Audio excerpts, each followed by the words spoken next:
8 लालच बुरी बला है। किसी गांव में दिनेश तथा रमेश नाम के दो मित्र रहते थे।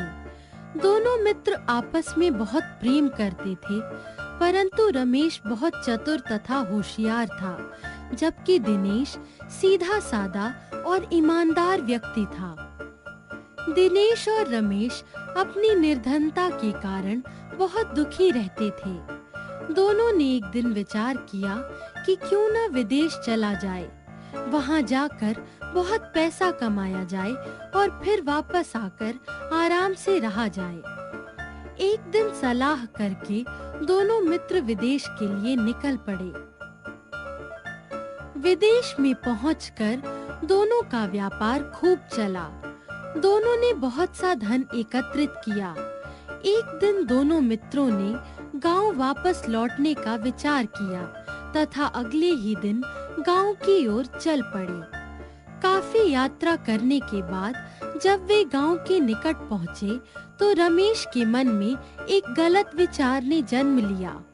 उसने अपने मित्र दिनेश से कहा, मित्र, हमें अपना सारा धन लेकर गांव में नहीं जाना चाहिए, क्योंकि एक तो इसकी सुरक्षा करना संभव नहीं होगा, दूसरी ओर हमारे सभी मित्र व रिश्तेदार गरीब हैं। वे हमारे धन को देखेंगे तो ईर्ष्या करेंगे और आवश्यकता पड़ने पर मांगेंगे भी। हमें उन्हें धन देना पड़ेगा, नहीं देंगे तो प्रेम भाव घटेगा।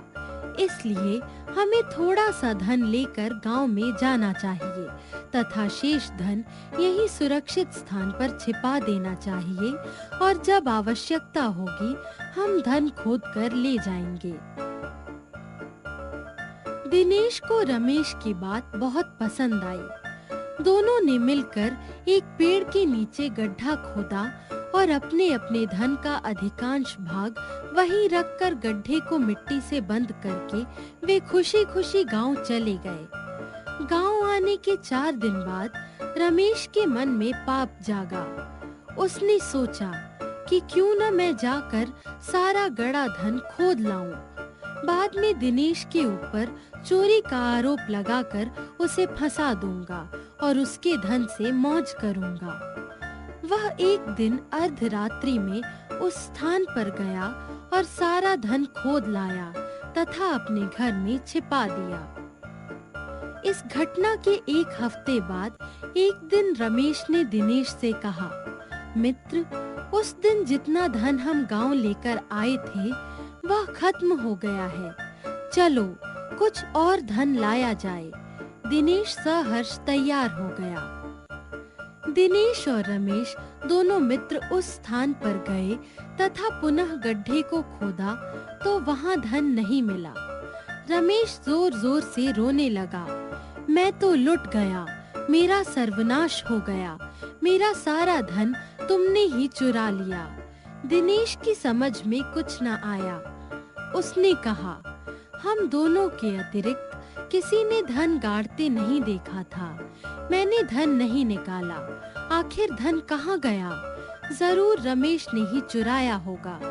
दोनों ने एक दूसरे पर चोरी के आरोप मढ़े।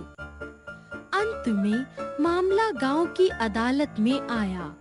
गांव के मुखिया के सामने दोनों मित्र पेश हुए।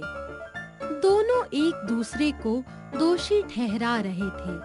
अंततः कोई हल न निकलता देख रमेश ने कहा कि मैं गड्ढे के पास वाले पेड़ की गवाही मानने को तैयार हूँ। जिसने भी धन निकाला होगा, पेड़ ने उसे अवश्य देखा होगा। वह जो कहेगा मैं अवश्य मानूंगा। पंचायत ने सुझाव मान लिया तथा दूसरे दिन मुखिया ने पेड़ की गवाही लेने का निश्चय किया। उसी रात रमेश ने अपने बूढ़े पिता से कहा, आप रात में ही उस पेड़ की खोखल में जा छिपना। जब मुखिया पेड़ से धन की चोरी की बात पूछे तो तुम कह देना कि दिनेश चोर है। पिता ने रमेश की बात मान ली। वह पेड़ की खोखल में जा छिपा। दूसरे दिन मुखिया और गांव के अन्य लोग वहां पहुंचे तथा ऊंची आवाज में पुकारा, हे वन देवता, तुम ही सच्चे गवाह हो। बताओ कि इस गड्ढे से धन किसने निकाला है। तब पेड़ की खोखल में छिपे रमेश के पिता ने कहा, सारा धन दिनेश खोद ले गया है। सभी लोग दिनेश को पकड़ने वाले थे कि दिनेश ने गुस्से में आकर पेड़ की जड़ में आग लगा दी। थोड़ी देर में उसी पेड़ से सहायता के लिए पुकार आने लगी। लोगों ने एक झुलसे व्यक्ति को बाहर निकाला। वह रमेश का पिता था। उसने सच्चाई बता दी कि मेरे बेटे रमेश ने सारा धन चुराया है तथा उसी ने ही मुझसे ऐसा करने के लिए कहा था। मुखिया ने तत्काल फैसला सुना दिया तथा रमेश की सारी संपत्ति दिनेश को दिलवा दी।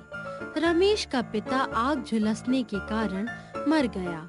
इस प्रकार रमेश के लालच ने पिता, मित्र और संपत्ति सब गंवा दिए। ठीक ही कहा गया है कि लालच बुरी बला है। शिक्षा। गोधन, गजधन, बाजीधन और रतन धन खान। जब आवे संतोष धन, सब धन धूरी सम्मान। अर्थात संतोष सबसे बड़ा धन है।